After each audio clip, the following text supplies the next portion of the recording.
I definitely remember this very poor couple which came from Orissa way back in 92, 93. She was up to a point of suicide. So her sister goes to her and says, okay, she reads about us in a Oriya magazine. I mean, I couldn't even imagine. It was India Today, which has written the article, translated it into Oriya.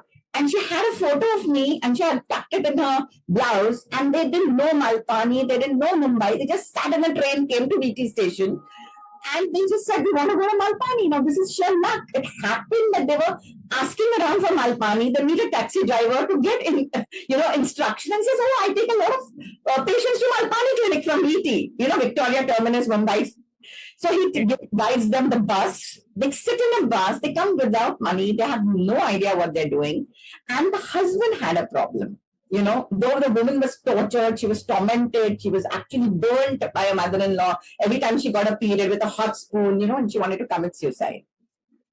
So they come and with a very simple treatment, because ours is again the first sperm bank in India where we were, freezing sperms at that point to avoid HIV. But the simple, now this was all luck because I did a sonography on her. She was about to ovulate in 2-3 days. They did not have money. I allowed them to stay in my hospital room.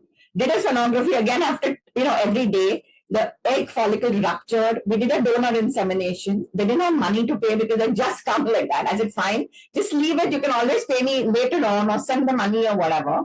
And I just waited for the result 14 days later and they just don't get back. And I don't know, because how do you go in the 92, 93, no email, no phone, nothing.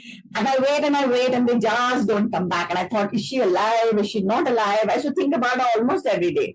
And then after 2 years, one day as I was just coming up, from somewhere at the gate, somebody just, kind of just touches my feet. And I'm like, what's happening?